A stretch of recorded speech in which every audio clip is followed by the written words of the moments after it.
பொட்டி பாம்பா சுருட்டிக்கிட்டு இருந்தாப்புலையா மனுஷன். திடீர்னு அத்தை கடவுளை அப்படி என்னதான் ஆச்சுன்னு தெரியல, அனகோண்டா மாதிரி வாயை பொழந்துக்கிட்டு மொத்தமாக முழுங்க பார்க்குறாப்புல. செங்கிஸ்கானா மாறி இருக்காப்புல அண்ணே செங்கோட்டையன். இது வரைக்கும் ஐயா எடப்பாடியார் தானே சென்ட்ரில் நின்றுக்கிட்டு சுற்றி சுற்றி இஷ்டத்துக்கு அடித்து விளையாண்டுக்கிட்டு இருந்தாப்புல. ஆனால் இன்னைக்கு ஐயா எடப்பாடியார் சென்ட்ரில் நிற்க வச்சு சீனியர்ஸ் எல்லாம் சுற்றி சும்மா சுற்றி இல்லை, சீயக்கா பொடிய கையில் ஏற்றுக்கிட்டு மூக்குலையும் வாயிலையும் கண்ணுலையும் தேய்ச்சி விளையாண்டுக்கிட்டு இருக்காங்களாம். இப்போ ஐயா எடப்பாடியாரோட வேட்டி ஒரு முனை அண்ணே வேலுமணி கையிலையும் இன்னொரு முனை அண்ணே செங்கோட்டையா கையிலையும் சிக்கி இருக்கா. இப்போ ஆளுக்கு ரெண்டு பக்கமாக பிடிச்சி இழுத்துக்கிட்டு இருக்காங்க. இப்போ ஐயா எடப்பாடியார் அந்த வேட்டி இடுப்பில் நிற்குமா, இல்லை ஆளுக்கு ஒரு பக்கமாக ஐயா வேட்டியை கிழிச்சு ஐயாவை நிற்க வைக்க போகிறாங்களா, இல்லை வேட்டியோடு சேர்த்து அன்று வேறையும் கிழிக்க போகிறாங்களா பார்த்துருவோமா.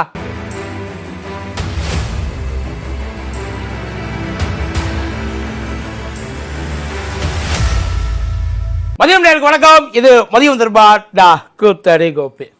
நான் ஒரு செய்தி சொல்கிறேன், அந்த செய்தி கூடிய சீக்கிரம் செய்தியாக வந்தாலும் வரலாம். அதிமுகவின் புதிய பொதுச் செயலாளர் ஆகிறார் அண்ணன் செங்கோட்டையன். வரலாம்ப்பா வரலாம், இது வாய்ப்புகள் இருக்குது. இது ஐயா எடப்பாடியாருக்கு தெரியும். இது வெறும் உள்ளுக்குள்ள அந்த அவைக்குழு பொதுக்குழு அதெல்லாம் அப்பாற்பட்டது. இப்போ இருக்கிறாங்கல்ல எம்எல்ஏ அண்ணன் இந்த மாதிரி வெளிப்படையாகவே பேசிட்டாரு அப்படின்னோன்னு கிட்டத்தட்ட ஒரு 30-35 எம்எல்ஏ போட்டு அண்ணனை புகழ்ந்துருக்காங்களே வாக்கணும். சொல்கிறாங்கப்பா, தகவலில் சும்மா வருமா, இதெல்லாம் உள்ளுக்குள்ளே நடந்துருக்கு. அதாவது எப்படா யாரா என்னடா பேசுவா, இதை தட்டி கேட்கறதுக்கு நமக்கு இந்த அதிமுகவில் ஆளே இல்லையா அப்படின்னு அலைஞ்சிக்கிட்டு இருந்தவங்களுக்கு ஏன் இல்லை, நான் இருக்கிறேன், தலைகீழாகத்தான் குதிக்க போகிறேன் அப்படி குதிச்சுட்டாப்புல. ஆனால் குதிச்சதில் செங்கோட்டையன்னே எஸ்கேப்பு. பாவம் ஐயா எடப்பாடியார் மேலே தான் அவர் லேண்டிங்கே ஆகிருக்காப்புல. அங்கே குத்துயிரும் கொலையுருமா கிடக்கு. இது இன்னைக்கு நேற்று ஆரம்பித்தது கிடையாது. வெறும் அத்தி கடவுளை ஃபோட்டோவுக்காக இந்த பிரச்சனை கிடையாது. அது ஒரு சாக்கு. அந்த போட்டோன்றது ஒரு சாக்கு. எதை வச்சுடா பிரச்சனை பலந்த சோத்துல கல்லுன்னு சொல்லி செங்கலை தூக்கி வச்சிருப்பாங்கல்ல, அதே மாதிரி தான் அண்ணன் இப்போ ஆரம்பித்து வச்சிருக்காப்புல. எல்லா பக்கமும் குஷி. இப்போ ஒரு சைடு ஆல்ரெடி வேலுமணி அண்ணன் என்ன பண்ணிட்டு இருந்தாப்புலன்னு எல்லாருக்குமே நல்லா தெரியும். ஏன் சேரக்கூடாது, ஏன் அவங்க கூட நம்ம கூட்டணி வைக்கக்கூடாது, வைங்களேன் சும்மா தான் வச்சு பாருங்களேன் அப்படின்னு ஒரு பக்கம் அண்ணன் ஆல்ரெடி குத்திக்கிட்டு இருக்காப்புலன்னு வைங்க. இது நாள் வரைக்கும் அவர் ஒருத்தர் தான் இழுத்து பிடிச்சி சமாளித்து வச்சுக்கிட்டு இருந்தாங்க. ஆனால் இப்போ திடீர்னு செங்கோட்டையன் அண்ணே சீறி வர்றதுக்கு காரணம் என்ன? ஆரம்பத்துலேருந்தே உள்ளுக்குள்ளே எப்போ உள்ளுக்குள்ளே பிரச்சனை தான். இது வரைக்கும் ஐயா எடப்பாடியாருக்கும் ஐயா ஓபிஎஸ்க்கு இடையில தான் பிரச்சனைன்னு அத்தனை பேர் நினச்சிட்டு இருந்தாங்க. இது ஆக்சுவலி ஒரு ட்ரையாங்கிள் ஸ்டோரி. அந்த ட்ரையாங்கிள் ஸ்டோரியில் சைலண்ட்டாக ஒரு மனுஷன் கிளைமேக்ஸில் ட்விஸ்ட் வைப்பாய் தெரியுமா, உள்ளுக்குள்ளே இருக்கிறவங்களுக்கு நல்லாவே தெரியும். இது எப்போ, அதாவது எப்பெல்லாம் ஐயா எடப்பாடியாரை கிளப்பி விடணும் அப்படின்னு உள்ளுக்குள்ளே ஏதாச்சும் புகை வருதோ அத்தனை பேரும் ஐயா எடப்பாடியாரை முதல்ல பார்க்க மாட்டாங்க, திரும்பி அப்படியே செங்கோட்டையன் அண்ணனை தான் பார்ப்பாங்க. அண்ணன் ஏதாச்சும் இந்த தடவை வாயை திறப்பாரா, இப்போயாவது வாயை திறப்பாரா அப்படின்ற மாதிரி தான் எல்லோரும் எதிர்பார்த்துக்கிட்டு உட்கார்ந்தாங்க. ஏன்னா செங்கோட்டையன் அண்ணன் என்னதான் ஐயா எடப்பாடியார் கூடவே இருந்தாலும் சசிகலா அம்மாவோட தீவிர விசுவாசி. எவ்வளோ பேருக்கு இது தெரியும்னு தெரியல, பயங்கர தீவிரமான ஒரு விசுவாசி. எம்ஜிஆர் காலத்துலேருந்து இருந்து வந்திருக்காங்க. ஆனால் அம்மா ஜெயலலிதா காலத்தில் கொஞ்சம் பர்சனல் இஷ்யூனால டல்லாக போயிட்டாப்புல, டம்மியாகவே போயிட்டாப்புலன்னு நினைக்கிறேன். இதுக்கப்புறம் இவருக்கு அரசியலில் இன்னொரு அத்தியாயன்றது கிடையாதுன்னு நினச்சிக்கிட்டு இருந்த சமயத்தில் தான் சசிகலா அம்மா தூக்கி பிடிச்சி எல்லாரையுமே. இப்போது எடப்பாடியாருக்கு அன்னை செங்கோட்டையன் குருனா செங்கோட்டையனுக்கு சசிகலா அம்மா கிட்டத்தட்ட அப்படித்தான் வருது. எடப்பாடியாரை கையை பிடிச்சி தூக்கிவிட்டு பல தடவை தேர்தல்னு தோத்தப்பையெல்லாம் மறுபடியும் சீட்டு வாங்கின அப்படியே எப்படி அத்தனையும் செங்கோட்டையன் சிபாரிசு. அப்படித்தான் இருந்தது. நம்ம கையை காட்டி வளர்த்து விட்ட ஆள் இன்னைக்கு நம்மளை கையை கட்டி நிற்க சொல்லி நான் சொல்கிறது நீங்கள் ஏழுன்றாலும் எத்தனை நாளைக்கு நான் இதை கேட்க முடியும்? அதான் இப்பயுமே செங்கோட்டையன் அண்ணன் எனக்கு பதவியை கொடு அப்படின்ற அந்த பதவி ஆசையெல்லாம் கிடையாது அவருக்கு, உண்மையிலே கிடையாது. அப்படி இருந்தால் அவர் என்னைக்கோ பண்ணியிருக்கலாம், அதை கேட்டு வாங்கியிருக்கலாம். அதுக்கான அனுபவம் இருக்குது, இதுவும் இருக்குது, எல்லாமே பவரும் அவருக்கு உள்ளுக்குள்ளே இருக்குது. ஆனால் இந்த பவர் லைட்டாக வெளியில் எப்போ தெரிய ஆரம்பிச்சிச்சுன்னா, கொஞ்சம் நாளைக்கு முன்னாடி ஐயா எடப்பாடியார் வீட்டில் ஒரு மீட்டிங்கு.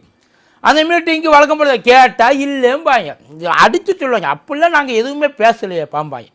அண்ணன் நத்த விஸ்வநாதன், நம்ம இவர் கேபி முனுசாமின்னு, அப்புறம் இவர் நம்ம சிவி சண்முகன்னு, நம்ம இவர் மணி பிரதர்ஸு, அதுக்கப்புறம் அண்ணன் செங்கோட்டையன், இவங்க அத்தனை பேருமே அந்த மீட்டிங்கை அட்டன் பண்ணியிருக்காங்க.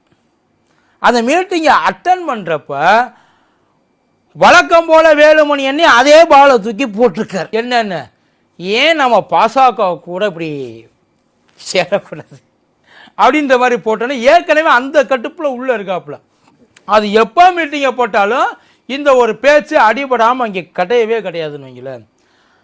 இப்போ புதுசாக என்ன பண்ணிட்டாங்க, அறுத்து விட்டதை நாம் ஏன் மறுபடியும் வந்து முடிச்சு போடக்கூடாது, இது செங்கோட்டையன் அண்ணனோட விருப்பம். இன்னும் சொல்ல போனால் இதுக்கு ஐயா எடப்பாடியாரை தவிர கிட்டத்தட்ட அத்தனை பேரும், ஒரு சில பேர் அண்ணன் ஜெயக்குமார் இவங்களெல்லாம் தவிர்த்து விட்டு கிட்டத்தட்ட அத்தனை பேரும் இதுக்கு ஓகேன்ட்டாங்க. ஏன்னா அவங்களுக்கு நல்லா தெரியும், இது வரைக்கும் நீ என்னத்தை எலெக்ஷனில் நீங்கள் வந்து இது பண்ணிட்டீங்க, ஒன்றும் சலிக்கலை இல்லை, செவிச்சா பரவாயில்ல, செவிக்கலையே, எதுலேயுமே நீங்கள் செவிக்கலையே.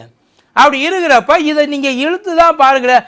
தனியாக நின்று தோற்று போய் அவமானப்பட்டு நம்ம கேவலப்படுறதுக்கு, அவன் உள்ளுக்குள்ளே கேவலப்பட்டுக்கோ, வெளியில் பகுமானமாக இருந்துக்கோ, என்னப்பா என்ன பேசுவாங்க, மிஞ்சி மிஞ்சி போனா என்ன பேசுவாங்க, எப்படி அடிச்சுக்கிட்டாங்க, எப்படி இப்போ சேர்ந்துக்கிறாங்க, இதெல்லாம் அரசியல், நீங்கள் அரசியல் அடியிலேருந்து வந்தவர் தானே, இதெல்லாம் உங்களுக்கு தெரியாதான்ற மாதிரி கேட்டிருக்காங்க. எதுக்குன்னா சசிகலாம்மா, ஓபிஎஸ் ஐயா, தினகரன் அண்ணன், இவங்க எல்லாத்தையும் ஒன்றிணைந்த அதிமுக.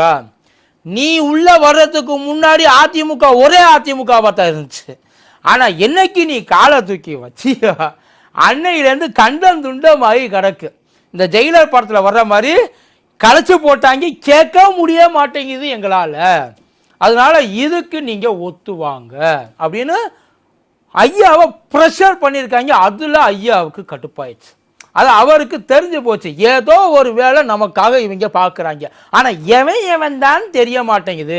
அதனால எவன் நம்மக்கிட்ட நேரடியாக பேசினாலும் அவங்கள நாம் இனிமே வந்து தள்ளி வைக்கணும். அவங்கக்கிட்டேருந்து கட்சியவே தள்ளி வச்சுட்டோம்னா கட்சியும் சேஃபு, நம்மளும் சேஃபுன்னு சொல்லி தான் அண்ணனை ஒதுக்க ஆரம்பிச்சது.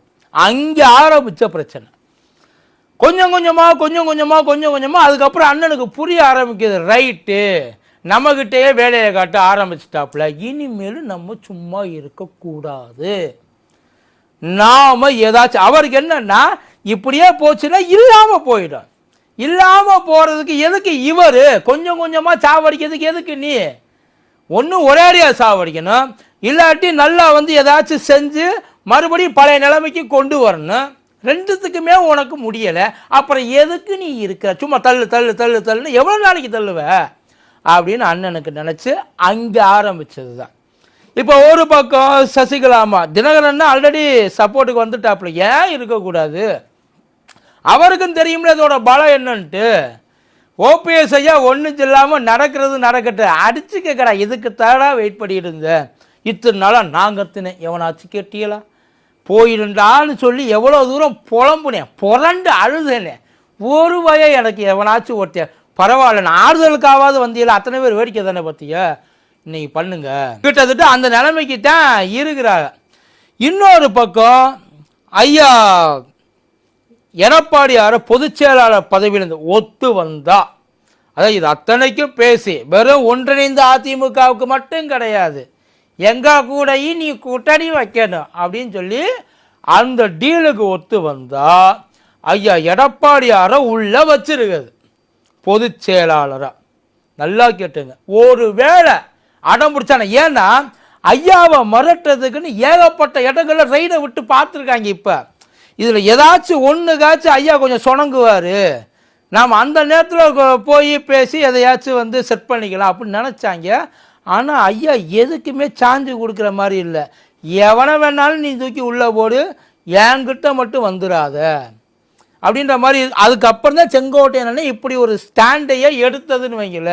அதுக்கு முன்னாடி அந்த ஸ்டாண்டு இது வரைக்கும் எவ்வளவோ இடங்கள் ஏன் ஜெயலலிதா அம்மா காலத்திலே எம்ஜிஆர் போட்டோலாம் கிடையாது, சில இடங்களில் கிடையாது, அம்மா போட்டோ மட்டும்தான் இருக்கும். அப்படி இருக்கிறப்பெல்லாம் வராத கோவம் இப்போ திடீர்னு வந்திருக்குன்னா இது ஒரு காரணமாக தான் வந்திருக்கே தவிர திடீர்னு அவங்க மேலே பக்தியோ அவங்க மேலே பாசமோ வளர்த்து விட்ட அந்த அந்த மாதிரி நன்றி கடன் அந்த மாதிரிலாம் எதுவுமே கிடையாது. இது போல் பாசகவும் என்ன பிளான் போடுறது, இவங்க ஒழுங்காக இருந்தால் அதை ஒன்றிணைந்த அதிமுக, பாசக, பாமக, தேமுதிக, தமாக இந்த மாதிரி ஒட்டு மொத்தமாக எல்லா காமும் ஒன்று சேர்ந்து நம்ம காயாக இருக்க நம்ம பழமாகிடலாம் அப்படின்னு அவங்களோட பிளான். அதாவது குறைஞ்சபட்சம் ஒரு 10, 12, 15 எம்எல்ஏவாவது ஒட்டு மொத்தமாக இதெல்லாம் ஒன்று சேர்ந்து நாம் வாங்கி போடலாம் அப்படின்றது அவங்களோட கணக்கு. அதுக்குத்தான் அங்கேயும் இருக்கிறாங்க. இதுக்கு இடையில ஐயா எடப்பாடியாருக்கு அண்ணன் மேலே ஆல்ரெடி வேற லெவலில் கோவம், செங்கோட்டையன் அண்ணன் மேலே. எதுக்காகனா அண்ணன் போயிட்டு அமித்ஷாவை பார்த்துட்டு வந்திருக்காரு, தனியாக போய் பார்க்கல. வேலுமணி அண்ணன் பத்திரிக்கை வைக்கிற சாக்கில் எல்லா இடத்துக்கும் போயிட்டு பாலிடிக்ஸ் பேசிட்டு வந்தார் இல்லையா. ஆனால் போய் கேட்டீங்கன்னு வைங்களேன், நான் குடும்ப விஷயம் மாட்டேன் இன்வைட் பண்ண தான் போனேன் பாப்பில். ஆனால் உள்ளுக்குள்ளே போயிட்டு ஒவ்வொருத்தையும் என்னென்ன பேசுகிறாங்க அப்படின்றது அவங்களுக்கு மட்டும்தான் வலிச்சுன்னு வைக்கல. ஆனால் இதில் அமித்ஷா ஐயாட்ட போகிறப்ப செங்கோட்டையன் அண்ணனையும் சேர்த்து கூட்டிகிட்டு போயிருக்காப்புல. இன்னும் சொல்ல போனால் அமித்ஷா ஐயாவுக்கு இன்ட்ரடியூஸ் பண்ணி வச்சது செங்கோட்டையன் அண்ணன் வேலுமணி அண்ணன் தான். அந்த ஒரு இணைப்பை ஏற்படு. அதுக்கப்புறம் தான் செங்கோட்டையன் அண்ணனோட பேக்ரவுண்டை பார்த்துட்டு அண்ணன்கிட்ட போயிட்டு அவ்வளவு நேரம் ஐயா அமித்ஷா பேசியிருக்காரு. இன்னும் சொல்ல போனால் என்ன தேவையோ நான் பண்ணித்தாரேன்ற அளவுக்கு ஐயா அமித்ஷா கூட ஏற்கனவே அவங்க கூட ஆவாது. அதான் நல்லா தெரியுமா, அவங்க பேரை கேட்டாலே அந்த இதை ஆரம்பித்தாலே பழுக்க காய்ச்சின கம்பியை தண்ணியில் சொல்கிற மாதிரி புஷ்ஷுன்னு சத்தம் வரும் ஐயாவுக்கு. ஒரு பெருமூச்சோடு தான் ஆரம்பிப்பாள். அப்பேற்பட்ட ஆளுகள்கிட்ட போயிட்டு ரகசியமாக பேசிட்டு வந்திருக்கியே, அப்போ நீங்கள் என்ன பேசிட்டு நீங்கள் வந்துருப்பீங்க, அதுக்கான ஆட்டம் தானே இங்கே ஆடிட்டு இருக்கியப்ப அப்படின்னு ஐயாவுக்கு ஐயா எடப்பாடியாருக்கு இந்த பக்கமும் கோவம். இப்போ எல்லாருக்கும் என்ன மேட்ருன்னா, நீங்கள் இருக்கிறதா இருந்தால் இருங்க, இல்லையா விட்டுருங்க, நாங்கள் பார்த்துக்கிறோன்ற முடிக்கு. இந்த இதில் தான் பிப்ரவரி 12 நாளைக்கு தீர்ப்பு, அந்த ஹைகோர்ட் தீர்ப்பு வருது. ஐயா எடப்பாடியார் எவ்வளவோ கேட்டு பார்த்தாப்புல, கெஞ்சியும் கூட பார்த்துட்டாப்புல. ஏங்க கட்சியிலே இல்லாத ஆளுங்க அவங்க பேச்சை கேட்டுக்கிட்டு எதுக்குங்க விசாரணைக்கு வர்றீங்க? அவங்க யாருங்க என் வீட்டு விஷயத்தை தலையிறதுக்குன்னு கேட்டாலும் தேர்தல் கமிஷன் ஒரே வார்த்தையாக சொல்லிச்சு, கோர்ட்டு சொன்னிச்சு, நான் செஞ்சேன், பெருமாள் சொன்னார் செஞ்சேன், அதே மாதிரியே நாங்கள் செஞ்சுட்டோம். இதில் மேற்கொண்டு என்ன விஷயம் வரப்போகுது அப்படின்றத நாளைக்கு கோர்ட்டு சொல்ல. ஒருவேளை ஐயாவுக்கு இடைஞ்சலாக ஏதாவது ஆச்சு அப்படின்னா ஒட்டு மொத்தமாக ஐயாவை இடம் மாற்றிடுவாங்க. பழைய மேனைக்கு அரிசி மண்டிக்கு தான் போகணும். ஏன்னா எங்கேயுமே சேர்க்க மாட்டாங்க. ஐயா கொஞ்சம் நஞ்சமாக எல்லாரையும் பண்ணலை, எல்லாருக்கும் பண்ணியிருக்காரு, எல்லாரையும் போலவே பண்ணியிருக்காரு. அதனால் கூடிய சீக்கிரம் அதிமுகவில் ஒரு மாற்றம் வரலாம், இல்லை அதிமுகவே ஒரு மாற்றமாக வரலாம், யாருக்குன்னு சொல்ல முடியாது, பொறுத்து இருந்து தான் பார்க்கணும். ஆனால் ஒன்று மட்டும் நல்லா தெரிஞ்சுக்கங்க, எக்காரணத்தை முதற்கொண்டு இனிமேல் அதிமுக இன்னொரு செட்டாக தனியாக பிரியாது. இன்னொரு பக்கம் அதாவது இன்னொரு அதிமுக டீமு வர்றதுக்கு வாய்ப்பே இல்லை. இருக்கிற அதிமுக டீமு மேற்கொண்டு ஒன்று சேர்ப்பாங்களே தவிர பிரிஞ்சு போகிறதுக்கு வழி இல்லை. அதாவது இப்போ அதிமுகவை ஐயா எடப்பாடியாரை விட்டுட்டு தொடர்றதா, எடப்பாடியாரை கூட்டிக்கிட்டு தொடர்றதா, அதுதான் இப்போ இங்கே இருக்கிற பெரும் பஞ்சாயத்து. இதுக்கு ஐயா எடப்பாடியார் தான் முடிவு பண்ணும். வேட்டியை காப்பாற்றிக்க போகிறாரா இல்லை கிளியை விட்டு வேடிக்கை பார்க்க போகிறாரா அப்படின்றத பொறுத்து இருந்து பார்ப்போம். நன்றி.